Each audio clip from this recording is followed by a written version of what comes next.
Right,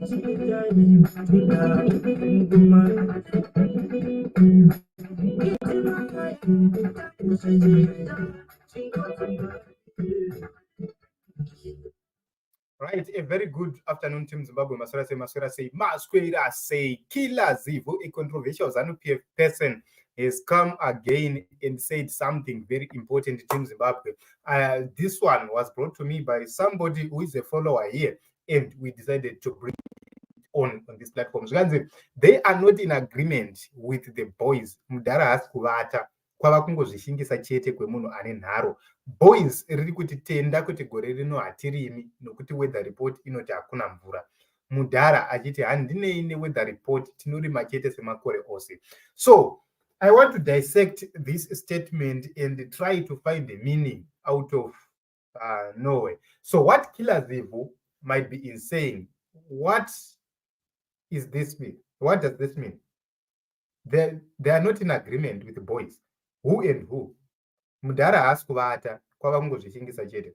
So Killer Zivhu, remember, before he was fired from ZANU-PF, he made several controversial statements patikita yendo yake. Izvo zvakakonzeresa kuti anzi, without even disciplinary hearing, Mudhara, peka mabhegi ako bude muparliament, urove pasi, iwewe haushandike newe, wazvidza mukuru, wazvidza mukurukuru. So the question is, what is going to happen, Team Zimbabwe? In my view, takatarisa zvinhu zviri kuitika right now.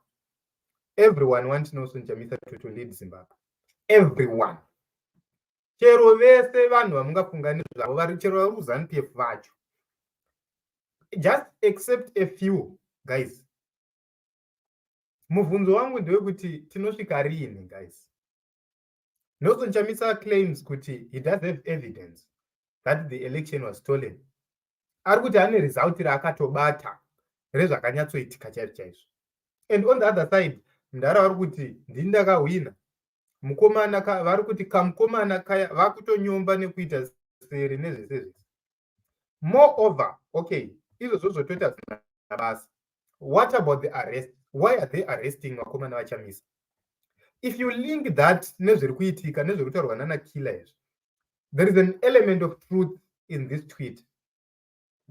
Arresting one person after another is a way in politics of trying to provoke an opponent so that anotaura. Nelson Chamisa has been quiet kubva pakaita that press conference akanyarara. He just goes pa Twitter oposta kuti don't lose hope. Chete hana zvimwe zvaari kutaura. He changed the spokesperson and was questioned, why have you changed the spokesperson? To an extent where some comrades within Triple C were abducted and tortured. Why are you quiet? Saka, mukabatanidza nyaya idzodzo kutaura chokwadi, hope hadzibati varume. Dai uriwewe hako, uriwe. Hope dzadzisingabati varume. Toda kutaura nachokwadi. This is reality. So a lot of people from ZANU-PF will take this lightly, but this time in 2018, these are different issues. 2018, you have a press conference after press conference after press conference. But you guys know Vakomana akanyarara. Murukurwisana nana Ichilema, murukurwisana nana Zambia, muchitanyorana nedzimwe nyika. But you don't know kuti zvichakubatira ipapi. Vakomana is saying, I'm mobilizing SADC, I'm mobilizing AU, I'm mobilizing UN. Those are Gatao. And people they are saying, no, it can't, but they are running to Botswana kuenda kuno defender that report. Yes, it's true. ZANU-PF, the government officially went to Botswana to respond to that item. So, guys, ukaona vanhu vakanyarara sezvo zvakaita ngezvino izvi vachikusekerera. Wosvika worova munhu mbama uramba akanyarara, vanhu vese uramba vakagara. So worova munhu mbama, vanhu vese uramba vakagara. You wonder kuti vanhu vari kumbofungira havasi kurwadziwa here, knowing fully well kuti wakavabira, because Zimbabwe Electoral Commission has not said anything up to this day. Vakanyarara. The question is, why is Zeki yakanyarara isiri kuresponda kuma allegations ari kusimudzwa? In the past, ungadai wakatoona Chigumba akatomhanya netimu rake vakatonoita press conference, vakatosvika vakati press conference zvinhu zvakamira zvakadai. But this time is different. Waunonzwa ndiJonathan Moyo, waunonzwa ndiChinamasa, waunonzwa ndivana Rutendo nana Kudzi, ndo vauri kungonzwa chete vachimhanya kudefenda. And the question is, dziri kubata here hope? So yes, they might pretend kuti havana wavanotya kana kuti havana vanovhunduka kana kuti chii. But I find this this statement from Killer difficult to dismiss Team Zimbabwe. Because imagine guys, kuti how are you going to agree nevanhu vanenge vachikudza cha iwo wakatitorera iwewe? Vanhu vachatsokudza chokwadi kuti iwo wakatitorera iwewe, hatisiri takambokuisa pachena, hatizirisu. How do you cope with that, with such a situation, Team Zimbabwe? How do you cope? Kana wanga uriwewe uripo wabira munhu wawabira hakuendesawo court, you're expecting kuti achakuendesawo court, obva arega kuendesawo court, obva anyarara zvake oti zi. How do you feel? So no matter how they would try to dismiss this issue and say takatomudya, we are now moving on, takutoenda, nyika yatofamba, nyika haifambe, varume nyika haifambe, dakudza ichokwadi. Right now, in my view, the people who are working with this president do not have the capacity to deliver anything. And then kuna Mthuli Ncube will never deliver, guys. Will never deliver anything. So Anzi na Sifiso, I'm starting to lose hope nazo easy. Sifiso, Anzi na president lose everything else, but don't lose hope. And I agree with him.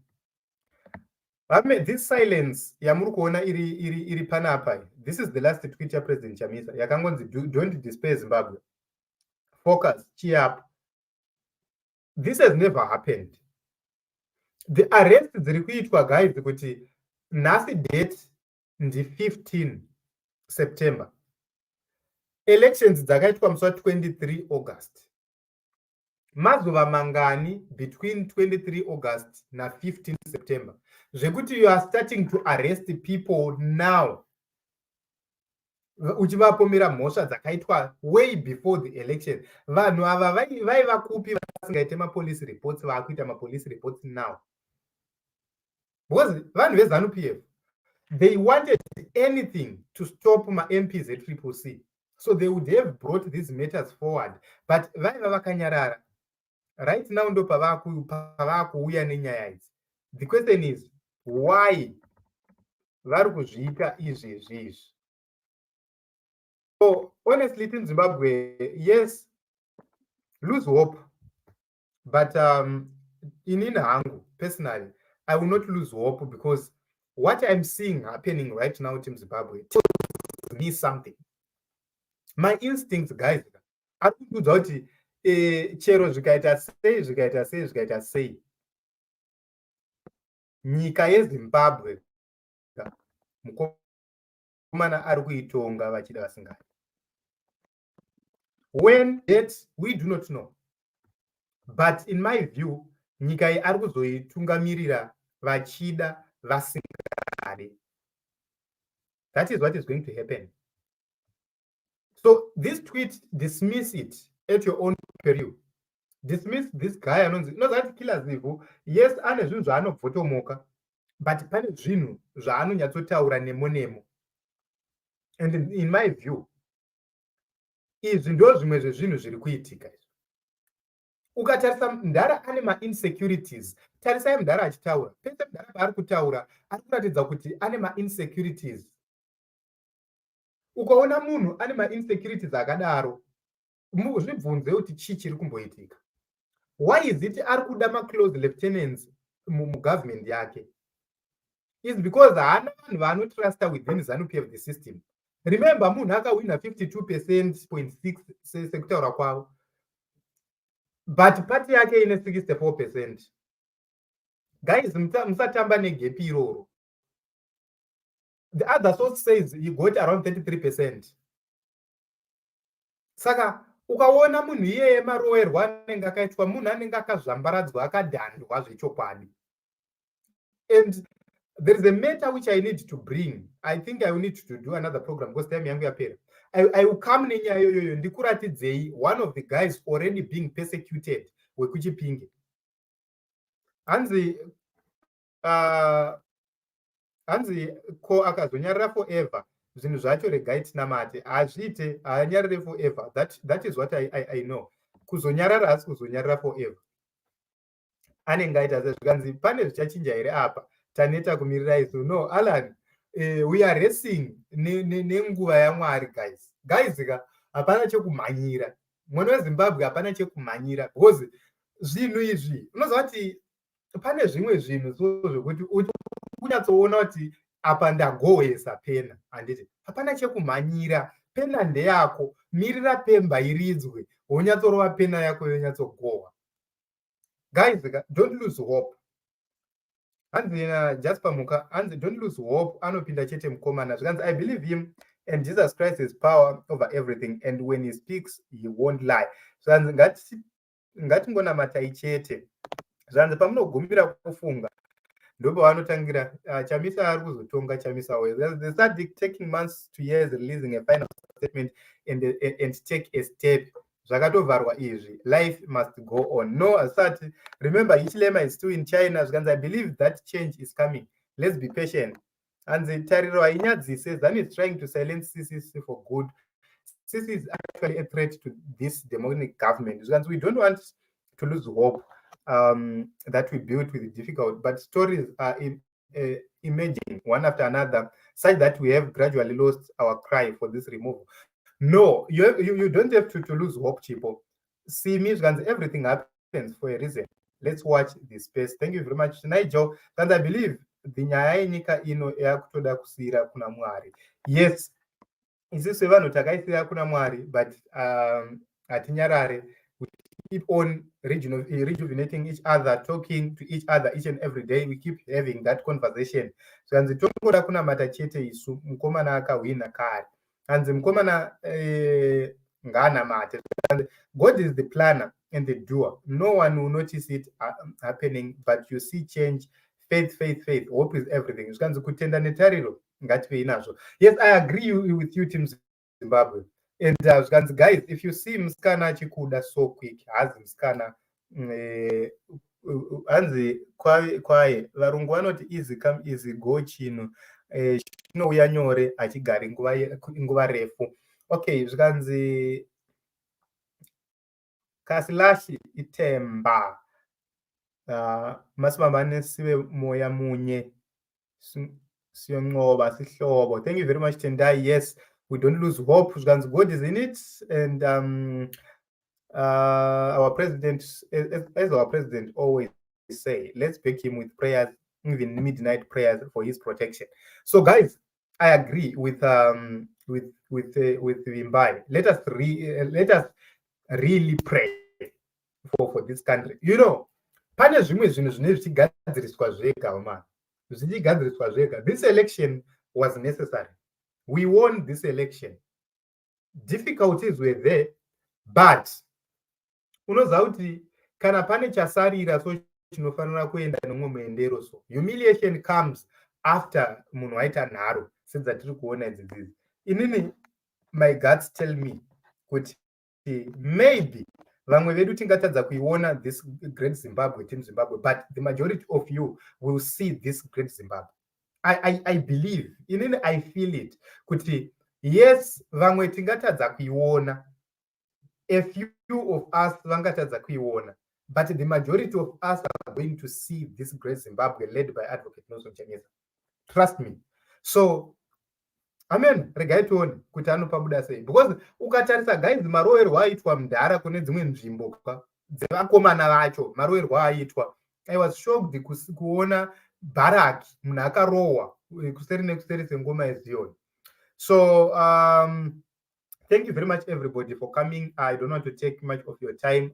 I have stayed longer than enough. Big Drew, Morgan Chuku, Justice Nidza, thank you very much for these contributions. Edmond Katuruza, Innocent Dera, Ruth Christian Lloyd, thank you very much for the contributions, guys. Let us meet in other episodes and other broadcasts. I will bring an issue of persecution so that you see the insecurities in our Kura. Gorendo Runu, Chukwadi Pakaipa, Pakashata.